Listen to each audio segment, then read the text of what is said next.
우리 옆 사람에게 이렇게 이야기하겠습니다. 하나님은 멈춘 시간을 걷게 하십니다. 아멘. 하나님은 멈춘 시간을 걷게 하십니다. 네, 오늘 오후도 기다림에 대해서 이렇게 또 설교를 할 텐데, 여러분은 살면서 너무 오래 기다렸다고 느껴본 적이 있으신가요? 병원 예약을 기다리고, 취업의 결과를 기다리고, 기도의 응답을 우리는 기다리기도 합니다.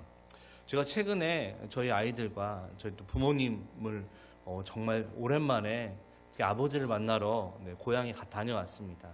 교회에 갔다가 또 이제 고창에 잠깐 갔었는데, 거기서 계곡을 아이들이 이제 방학도 했고 해서 고창 선운사, 제가 좀 정보를 잘못 알아가지고 계곡에 갔는데, 계곡 색깔을 물색이 저희가 원하던 색깔이 아닌 거예요. 이게 경상도하고는 물색이 너무 이상해요. 아무리 생각해도 계곡 물이 이런 색이 아닌데, 그런데 입이 올라갔고 너무 더워서 아이들이 물속에 다 들어간 거예요. 그래서 찾아보니까 선운사는 단풍나무가 너무 많아서 물 밑이 검은색이다, 그래서 그렇다, 뭐 이렇게 있는데, 그래서 또 검색하다 보니까 좀 더 올라가면 폭포가 있다는 거예요. 그래서 저희가 애들을 다시 해가지고 또 걸어가지고 폭포까지 올라갔어요. 근데 그 폭포가 자연 폭포가 아니라 인공 폭포인 거예요. 마침 제가 도착한 시간에 폭포가 물이 끊겼어요. 그리고 올라가는 길에 물색이 왜 그랬나 싶었더니 공사를 하고 있는 거예요. 그러니까 저희 아이들은 흙탕물에서 놀았던 거죠. 그리고 다행히 감사하게도 폭포 주변은 물이 깨끗해서 거기서 좀 놀다가 내려왔어요. 내려와서 이제 다시 또 어디를 가려고 하는데, 갑자기 저희 막내가 따끔하다고 막 소리를 지르는 거예요. 소리를 지르면서 막 저희 뛰어와요. 딱 봤더니 벌에 쏘인 거예요. 그래서 그래, 괜찮아, 얼른 우리 도망가자, 얼른 가자 했는데, 아니다르니까 한 마리가 계속 주변을 맴돌고 제가 손으로 탁 때렸어요. 그리고 나서 있는데 갑자기 그 녀석이 저희 큰애한테 가는 거죠. 저희 큰애한테 소리를 질렀어요. 얼른 도망가. 다행히 아무도 없었어요. 그런데 그 말이 잘못된 거였어요. 도망가면 벌은 끝까지 쫓아와가지고 저희 큰아이가 7방을 쏘인 거예요. 저희는 말벌인 줄 몰랐어요. 근데 막 손이 붓고 막 애가 막 좀 그런 거예요. 상태가 너무 아프다고. 그래가지고 저희가 모든 일정을 다 취소하고 119를 불렀어요. 그래서 119 부르면 119에서 알레르기 주사를 놔주면 괜찮겠다 싶었는데, 119에서 해줄 수 있는 건 그런 게 아니라 가장 가까운 병원에 이송하는 거예요. 그래서 물어봤어요. 가장 가까운 병원이 어디입니까? 고창병원입니다. 그래서 생각해보니까 그 119를 기다리느니 저희가 가는 게 더 빠르겠어요. 그래서 갔어요. 가서 이제 뭐 혈압 재고 온도 재고 다 했어요.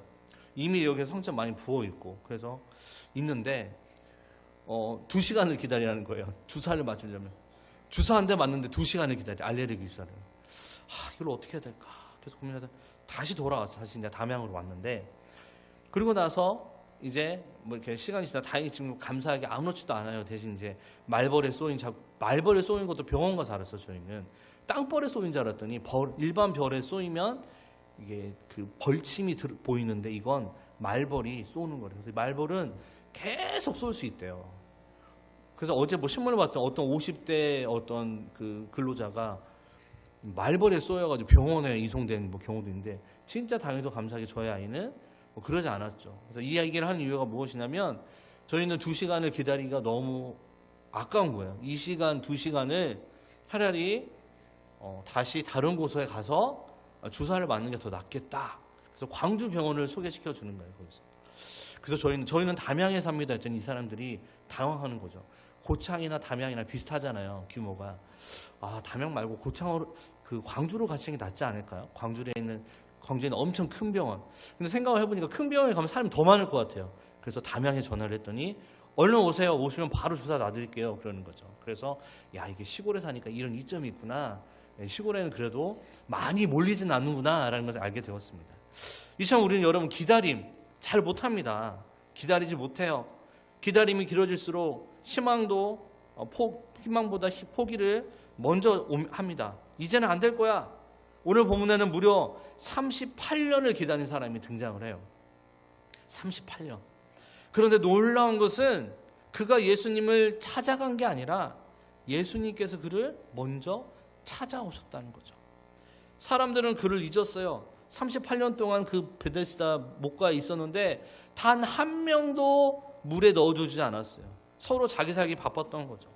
그래서 사람들은 그를 잊었습니다. 하지만 예수님은 잊지 않으셨습니다. 그리고 그 한 번의 만남이 38년의 멈춤을 끝내는 새로운 시작이 되었습니다. 그래서 오늘 설교의 제목이 멈춘 시간을 다시 걷게 하시다예요. 원래 너무 길어서 줄였는데 멈춘 시간을 걷게 하신 주님. 우리는 바로 요한복음 오늘 본문을 통해 예수님이 일으키신 세 번째 표적에 대해서 한번 살펴보겠습니다. 예수님이 행하신 첫 번째 표적은 물로 포도주를 만든 사건입니다. 그리고 예수님이 행하신 두 번째는 왕의 신하의 아들이 병들어 죽어갈 때 그를 고쳐주신 사건입니다. 이 두 표적은 모두 예수님이 갈릴리 가나에 계실 때 행했던 일입니다. 반면에 오늘 우리가 살펴본 말씀은 이 세 번째 표적은 예수님이 베데스다 목가에 38배 된 병자를 고쳐주신 사건입니다. 이 베데스다 못은 예루살렘의 양문 곁에 있었어요. 그러니까 예수님은 이 세 번째 표적을 예루살렘에서 행하신 거죠. 첫 번째 표적을 행했을 때는 제자들이 예수님을 믿었습니다. 두 번째 표적은 왕의 신하와 그 온 집이 다 예수님을 믿었습니다. 그러나 이 세 번째 표적은 온 마을이 믿은 게 아니라 그때부터 유대인들이 예수님을 핍박하기 시작했습니다. 예수님은 전지전능하신 하나님이세요. 그러므로 예수님은 이 안식일에 이 병자를 고침으로써 본인이 어떠한 일을 당하게 될지 이미 알고 계셨습니다. 뿐만 아니라 이 일로 인해 결국에는 십자가에 매달려 돌아가실 것도 다 알고 계셨어요. 그럼에도 불구하고 예수님은 안식일에 해서는 안 될 병자를 고쳐 주신 것이죠. 예수님이 이 세상에 오신 목적은 십자가를 지시기 위해 오셨습니다. 그러므로 예수님은 자신이 당하셔야 할 모든 고난을 내다보시면서 의도적으로 안식일에 그 병자를 고쳐 주신 겁니다. 베데스다 목가의 병자를 찾아주신 예수님은 이 시간 우리도 찾아주실 줄로 믿습니다. 아울러 예수님은 우리 모두에게도 우리의 어려운 현실을 박차고 일어설 힘을 주실 줄 또한 믿습니다. 그래서 오늘은 10절까지 크게 세 가지 한번 살펴보겠습니다. 첫째로 베데스다에 있는 38년 된 병자입니다. 1절에 그 후에 유대인의 명절이 되어 예수께서 예루살렘에 올라가시니라. 오늘 보면 바로 앞에는 예수님이 갈릴리에서 행하신 두 번째 표적이 기록되어 있습니다. 예수님은 왕의 신하의 아들을 고쳐주셨어요. 그 후에 예수님은 갈릴리를 떠나서 예루살렘으로 올라가셨습니다. 그 이유는 유대인들의 명절을 맞이해야 했기 때문이라고 말씀했습니다. 1절에 보니까 그 후에라는 말은 사실 불분명한 시제로 지금 기록되는 일이 언제 일어난 것인지 사실 명확하게는 알 수가 없어요. 그냥 요한복음 흐름상 왕의 신하의 아들을 고쳐주신 사건 이유겠다라고 우리는 알 수 있습니다. 예수님께서 왕의 신하 아들을 말씀의 권능으로 살려주신 후 유대인의 명절에 있어서 예루살렘으로 올라가신 겁니다. 여기서는 어떤 명절인지 구체적으로 언급하고 있지 않기 때문에 어떤 명절인지는 알 수 없습니다. 그래서 학자마다 의견이 다릅니다. 아무튼 예루살렘의 분위기는 명절로 인해 사람들이 인산인해를 이루고 축제의 분위기가 한층 고조되어 있었을 것입니다. 예수님은 주로 많은 시간 갈릴리에서 말씀도 많이 전하시고 병자도 많이 낫게 하셨습니다. 그리고 예루살렘에는 그저 1년에 몇 차례 행사가 있을 때만 올라가셔서 말씀을 전하시고 바로 내려오셨습니다. 우리가 생각하기에 이 예루살렘을 주 무대로 하면 더 효과가 컸을 텐데 예수님은 거의 대부분 시간을 갈릴리에서 보내셨습니다. 예수님께서 그렇게 하신 이유가 있습니다. 왜 예수님이 그렇게 하셨냐면 예수님이 예루살렘 사람들을 잘 알기 때문이었죠. 예루살렘 사람들 할 수만 있으면 예수님을 영웅시해서 정치적으로 예수님을 이용하고자 했던 거예요. 예수님은 그것을 너무 잘 알고 계셨기 때문에 예루살렘을 완전히 외면하신 것은 아니지만 활동의 주무대로 사용하시지는 않으셨습니다. 이것을 보면 예수님께서 예루살렘 사람들에 대하여 두 가지 마음을 가지신 것 같아요. 한편으로 예수님께서 이들도 똑같은 영혼으로 이들을 사랑하시면서도 다른 한편으로 이 사람들이 순수하게 예수님의 말씀을 받아들이지 않는 것에 대한 안타까운 마음도 예수님이 있었던 것 같습니다. 그래서 2절에 예루살렘에 있는 양문 곁에 히브리 말로 베데스다 하는 못이 있는데 거기 행각 5이 있고 옛날 예루살렘 성에는 여러 개의 문들이 있었습니다. 사람들은 동물의 이름을 따서 그 명칭을 삼았어요.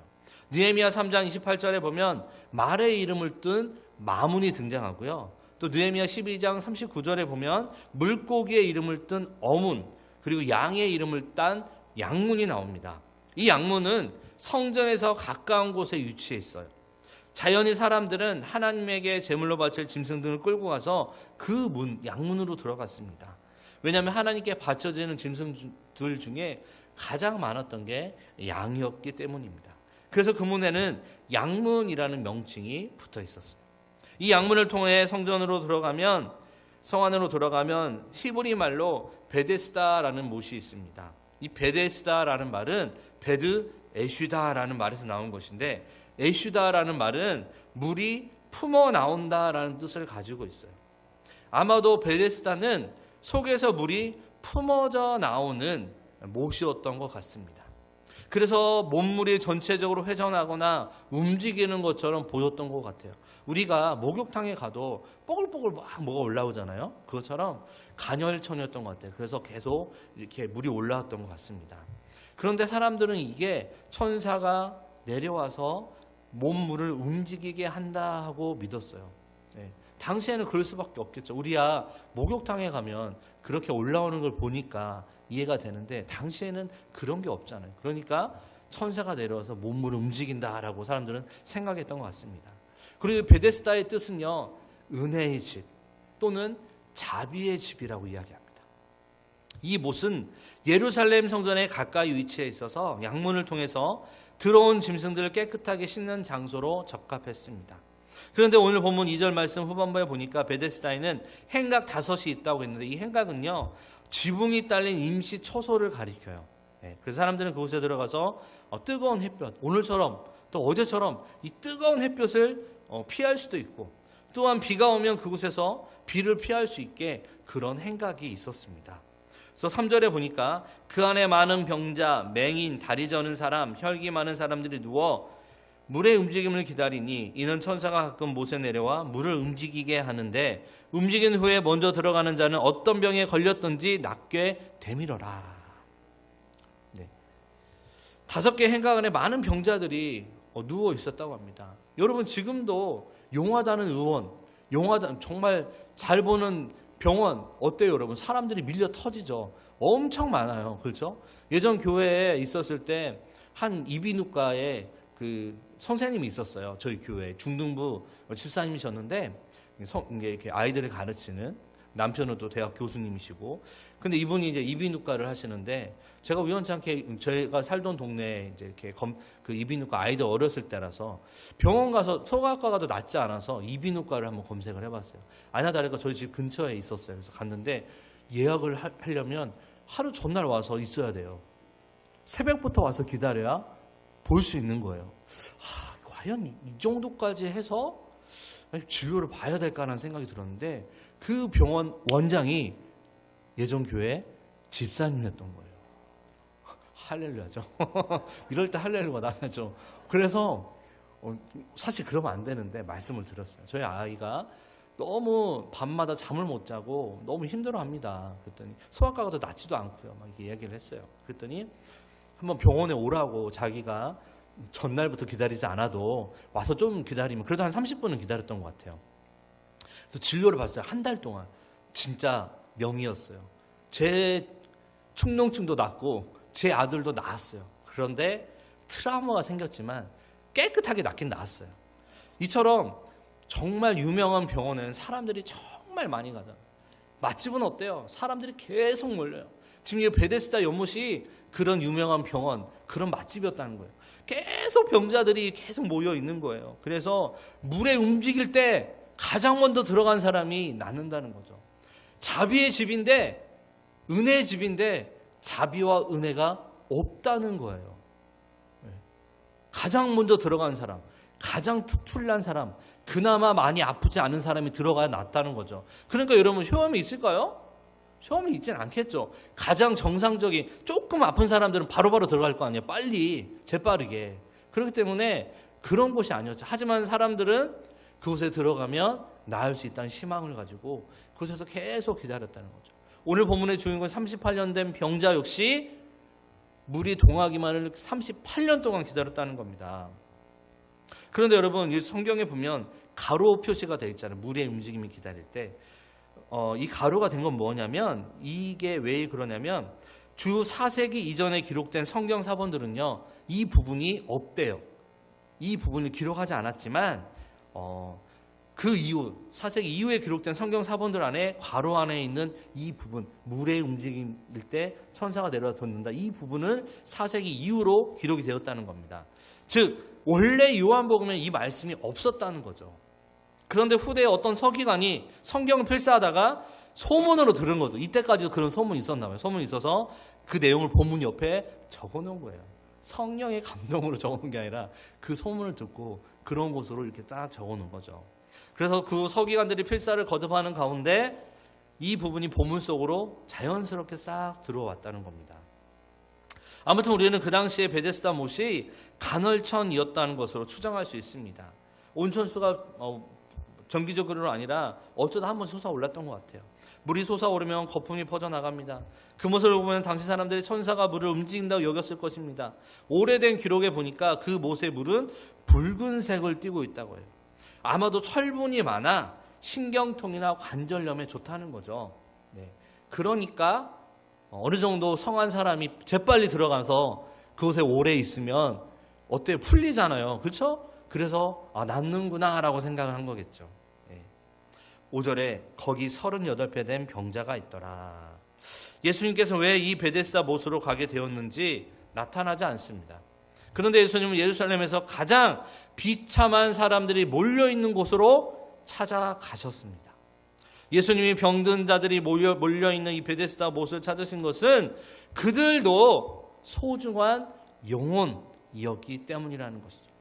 예수님은 그 사람들 중에 가장 비참한 사람을 만났습니다. 그 사람은 무려 38년 동안 병에 걸려 자리에 누워있는 병자였어요. 이 사람은 38년 동안 누워서 지내야 했고 아무것도 할 수 없었어요. 이 사람이 10살 때 병에 걸렸다면 지금은 50대가 다 되었을 거예요. 그럼에도 불구하고 죽지 않고 아직까지 몸은 살아 있었습니다.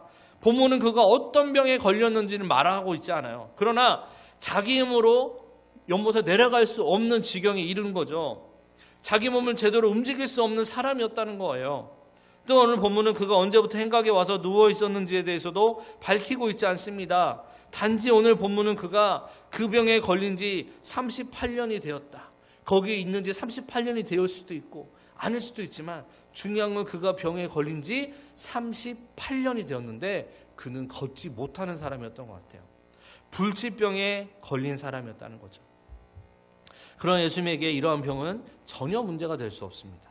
예수님은 죽은 뒤에 나흘이나 되는 나사로도 살리셨습니다. 따라서 그가 38년이 아니라 48년 된 병자라 하더라도 예수님이 그를 고치는데 전혀 문제될 수가 없다는 것이죠. 사랑하는 성도 여러분, 예수님은 살아계신 하나님이세요. 예수님은 전능하신 나의 주 하나님이세요. 예수님은 물로 포도주를 만드셨어요. 또한 왕의 신하의 아들이 병들어 죽게 되었을 때 그곳에 가지 않고 말씀으로만 그 신하의 아들을 고치신 분이었어요. 예수님은 지금도 살아계셔서 그를 믿는 자들의 삶에 역사하고 계십니다. 예수님이 우리에게 긍휼을 베푸시면 우리의 모든 문제가 아주 말끔하게 해결이 됩니다. 그러므로 문제를 가지고 괴로워하지 마시기 바랍니다. 예수님을 바라보며 예수님에게 긍휼을 구하는 여러분 모두가 되기를 바랍니다. 두 번째, 다시 걷게 된 38년 된 병자입니다. 6에서 8절입니다. 6절에 예수께서 그 누운 것을 보시고 병이 벌써 오래된 줄 아시고 이르시되 내가 낫고자 하느냐. 예수님은 전능하실 뿐만 아니라 전지하십니다. 그러므로 이 환자가 누운 것만 보시고도 그의 병이 얼마나 오래된 줄을 알고 계셨어요. 이에 예수님은 그를 긍휼히 여기면서 그에게 다가와 물으십니다. 내가 낫고자 하느냐. 모든 걸 아시는 분이지만 그리고 이 병자의 마음을 다 아시고 계시는 분이시지만 예수님은 내가 낫고자 하느냐 물어본 것은 내가 너에게 지금 관심이 있다. 내가 너가 이런 병을 가지고 있는 거 알고 있다. 너가 38년 동안 그곳에 들어가지 못하고 고통당하고 있는 거 내가 다 알고 있다. 그런 취지의 예수님은 지금 물어보고 계신 겁니다. 그리고 또 물어보십니다. 이 사람에게 이렇게 목과의 자리를 깔고 누워 있는 것이 나을 수 있다는 믿음이나 의욕이 있어서 이렇게 누워 있느냐라고 물어보신 거예요. 이 사람에게 의욕이 있는지 그또 묻고 싶었던 거죠. 당시 38배 된 병자는 예수님이 누구시며 어떤 일을 행하시는지 알지 못했습니다. 그러므로 병자는 예수님에게 이와 같이 요청하지 않았습니다. 다윗의 자손 예수여 나를 불쌍히 여기소서. 많이 들어보셨죠? 복음서에 소경 바디메오, 다윗의 자손 예수여 나를 불쌍히 여기소서. 바디메오는 알고 있었어요. 하지만 그는 38년 된 병자는 몰랐습니다. 예수님이 주권적으로 그를 찾아오셨어요. 예수님이 주권적으로 그를 만나주시고 그에게 관심을 기울여 주셨어요. 말하자면 예수님은 그에게 다음과 같은 뜻으로 말씀하신 것입니다. 가엾은 병자여 내가 너의 병을 고쳐주겠다. 따뜻한 관심을 보이신 거죠. 그러나 아직은 그 병자가 예수님을 제대로 알지 못했습니다. 따라서 그는 예수님에게 이와 같이 말했습니다. 7절 우리 한번 같이 읽어보도록 하겠습니다. 5장 7절입니다. 시작.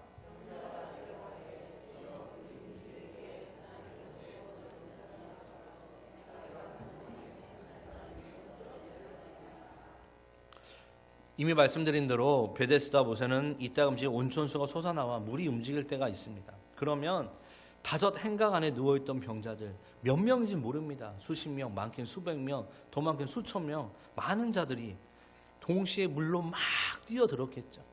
온통 그 안이 전쟁터겠죠, 여러분. 어떤 병에 걸렸든 먼저 들어간 자가 낫는다고 여기기 때문에 서로 들어가려고 난리였을 것입니다. 그런데 그나마 병세가 가장 약한 사람이 먼저 들어갔기 때문에 그 사람이 심적으로 좀 괜찮아졌다 해서 이런 소문이 난 것 같습니다. 그러나 이 38년 된 병자는요, 팔다리가 성하지 못했습니다. 그렇다고 그를 도와줄 친구도 없었어요. 그 예수님이 오셨다는 소식 듣고 그 친구들 있잖아요. 중풍병에 걸린 친구들이 그 지붕을 뜯어버리고 거기에 친구를 내려버리잖아요. 그들은 그런 믿음이 있었거든요. 그런 친구가 있었거든요. 하지만 이 병자는 없었습니다. 그래서 겨우 해서 모다로 내려가면 이미 못은 먼저 내려간 다른 병자들로 꽉 차 있었습니다. 또한 설사 그가 못으로 내려가 물에 몸을 담갔다 하더라도 이미 물의 움직임은 다 끝이 나버리고 말았을 것입니다. 참으로 딱한 일이죠. 38배 된 병자는 그동안 자기가 겪었던 일을 사실대로 예수님에게 모든 말씀드렸습니다.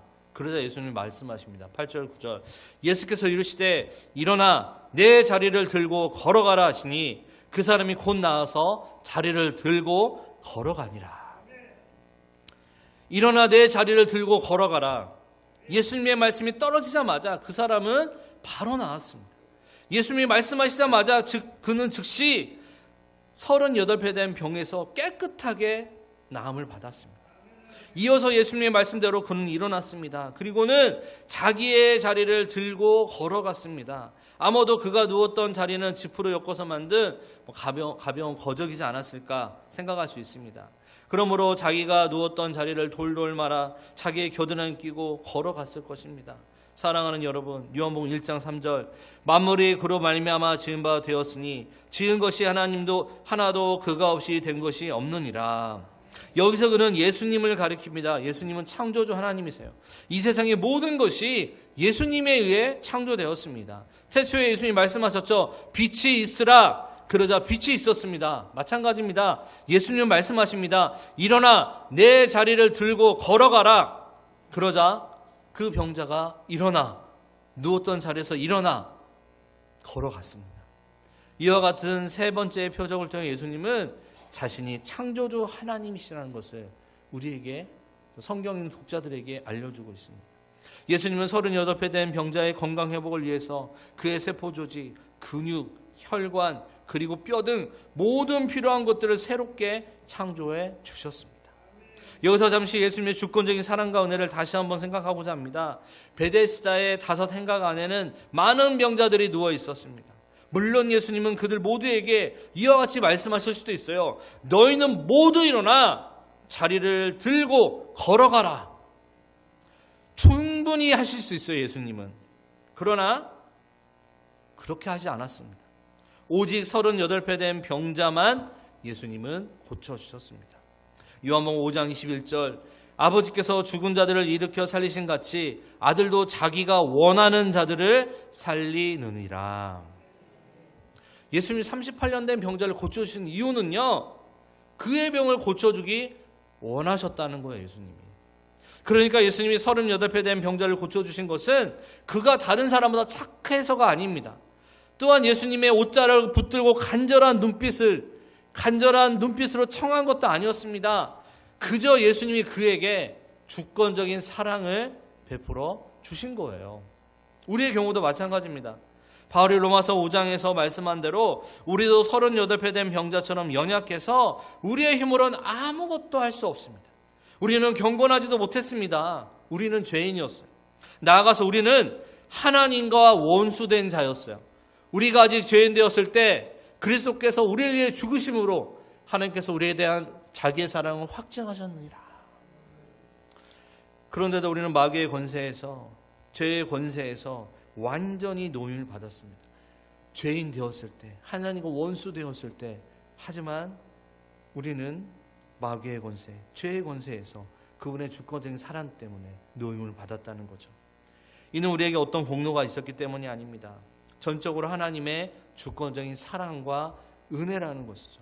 사랑하는 성도 여러분, 예수님은 어제나 오늘이나 영원토록 동일하신 분이십니다. 38배 된 병자를 찾아오셨던 예수님은 오늘 우리에게도 동일하게 찾아오십니다. 예수님은 우리에게도 주권적인 사랑과 은혜를 베푸십니다. 일어나 내 자리를 들고 걸어가라. 이 예수님의 말씀을 따라 이 시간 우리의 모든 문제가 깨끗하게 해결됐음을 여러분 믿으시기 바랍니다.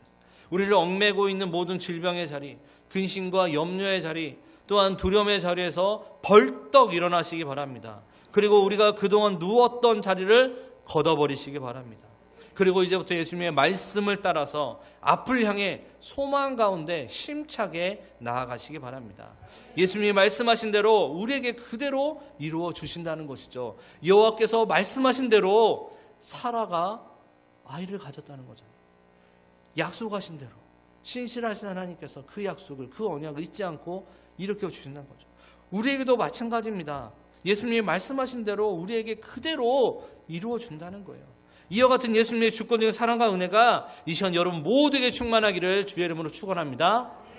마지막 세 번째, 박해의 시작입니다. 9에서 10절입니다. 9절 보니까 이날은 안식일이니 유대인들이 병 나은 사람에게 이르되 안식일인데 내 자리를 들고 가는 것이 옳지 아니하니라. 예수님은 38배 된 병자에게 일어나 내 자리를 들고 걸어라 명하셨습니다. 그러자 병자는 나았죠. 그리고는 예수님이 명하신 대로 그 병자는 자기가 누웠던 자리를 들고 걸어갔습니다. 그런데 바로 그날은 안식일이었어요. 여러분, 율법은요 안식일에 일하는 것을 금하고 있습니다. 이는 10계명 가운데 제4계명에 분명히 규정하고 있어요. 그런데 문제는 유대교가 이 계명에 인위적인 조항들을 많이 덧붙인 거예요. 예컨대 안식일에 짐을 드는 것조차 일하는 것으로 간주합니다. 짐을 드는 것, 이런 물병 하나 드는 것도 일한 걸로 간주한다는 거죠. 오늘 본문에 봐도 이 안식일에 병 나은 사람이 자기 자리를 들고 갔습니다. 유대인들의 판단에 따르면 이는 분명히 안식일을 범하는 거예요. 그러므로 유대인들은 안식일에 병 나은 사람이 그 자리를 들고 가는 것은 옳지 않다라고 질책한 거죠. 물론 여기서 말하는 유대인들은 일반 평민들이 아니라 바리새인들과 같은 유대인 지도자들이었습니다. 유대인들은 당시에 온 세상을 떠들썩하게 했던 세례 요한의 정체를 파악하기 위하여 제사장들과 레위인들을 세례 요한에게 보냈습니다. 이와 같이 요한복음에서 유대인들은 일반적인 유대인 무리를 가리키는 것이 아니라 언제나 유대교 지도자들을 뜻합니다. 아무튼 38배 된 병자가 나음을 입었습니다. 그렇다면 기뻐할 일이죠. 얼마나 기뻐할 일이에요. 저렇게 가여운 사람이 나음을 받았구나. 너무 기쁜 일, 하나님께 영광을 돌릴 일. 그런데 그들에게 전혀 기쁨이 없습니다. 도리어 병 나은 자가 안식일에 그 자리를 들고 가는 것을 못마땅히 여긴 것이죠. 들고 갔다. 자기가 누웠던 그런 멍석 같은 거 들고 갔다. 이 들었다라는 것이 일을 했다. 이걸 범했다라고 지금 계속 시비를 걸고 있는 거예요. 그리고 그 일이 있은 후로 노골적으로 집요하게 예수님을 박해하기 시작했습니다. 오늘 본문 다음에 나오는 요한복음 5장 16절 말씀. 그러므로 안식일에 이러한 일을 행하신다 하여 유대인들이 예수를 박해하게 된지라. 종교지도자들은 남의 트집만 잡아서 그 사람을 정죄하는 일에만 열심이었습니다. 우리 안에는 늘 예수님의 마음을 여러분 품으셔야 합니다. 언제나 예수님의 따뜻한 마음으로, 사랑의 마음으로 살아가는 우리가 되어야 할 것입니다. 사랑 성도 여러분, 오늘 우리는 예수님의 세 번째 표적을 살펴봤습니다. 예수님은 베데스다 복가의 38배 된 병자를 주권적으로 먼저 찾아오셨습니다. 예수님은 자신이 유대인들에게 당하실 박해는 전혀 개의치 않고 그의 불치병을 고쳐주셨습니다. 마찬가지로 예수님은 오늘도 우리도 사랑으로 찾아주시며 우리 각자 한 사람 한 사람을 만나주실 것입니다. 예수님은 우리 각자에게도 사랑의 음성을 들려주실 것입니다. 예수님은 우리의 질병도 고쳐주실 것입니다. 또한 우리가 당면한 어떠한 문제도 예수님은 능히 해결해 주실 것입니다. 문제는 우리가 그것을 믿지 못한다는 것이죠. 내가 오랫동안 가졌던 이 지독한 죄의 문제, 내가 오랫동안 가졌던 문제, 자녀의 문제, 이건 아무리 기도해도 되지 않아. 그게 바로 불신이라는 거예요. 여러분, 예수님은 말씀하신 대로 모든 게 다 이루어질 것입니다. 문제는 우리의 믿음이라는 것이죠. 그래서 우리는 기도해야 돼요. 하나님, 나의 믿음 없음을 불쌍히 여겨 주시옵소서. 나를 긍휼히 여겨 주시옵소서. 저에게 믿을 수 있는 용기를 허락하여 주시고 행할 수 있는 용기를 허락하여 주시옵소서. 그래서 우리는 그렇게 하나님께 기도하며 나아갈 것입니다. 우리는 예수님의 주권적인 사랑을 듬뿍 받고 살아가고 있습니다. 예수님의 사랑을 많이 받은 우리들도 이 예수님을 날로 매일매일 사랑하길 바랍니다. 또한 우리들도 예수님처럼 언제나 따뜻한 마음, 사랑의 마음을 품고 우리 역시 살아가야 할 것입니다. 이런 삶을 살아가시기를 주의 이름으로 축원합니다. 기도하겠습니다. 하나님 감사합니다. 하나님, 예수님께서 먼저 찾아오셔서 불쌍한 하나님 그 병자를 고쳐주셨습니다. 그에게 어떤 믿음이 없었지만 하지만 주님께서 주권적으로 찾아오셔서 말씀하셨고 그 말씀에 이 병자는 화답하여 일어섰습니다. 하나님, 주님은 우리에게 매일매일 말씀해 주십니다. 그 말씀하시는 것 우리가 하나님 하나도 소홀히 듣지 않게 하시고 그 예수님의 말씀을 마음속 깊이 새기며 우리를 매일매일 사랑하시는 그분의 사랑으로 인해 우리도 다른 사람을 사랑하고 다른 사람을 섬기고 다른 사람을 이해하며 살아가는 우리 모두가 될 수 있도록 은혜를 더하여 주시옵소서. 감사드립니다. 특별히 이번 주 금요일은 하나님 토요일은 우리 청소년부 중고등부 수련회가 있습니다. 주님 함께하여 주시고 우리 사랑하는 우리 중고등부 학생들이 하나님을 알아가는 하나님을 만나는 그런 귀한 시간 될 수 있도록 은혜를 더하여 주시옵소서. 감사드리며 예수 그리스도 이름으로 기도합나이다. 아멘.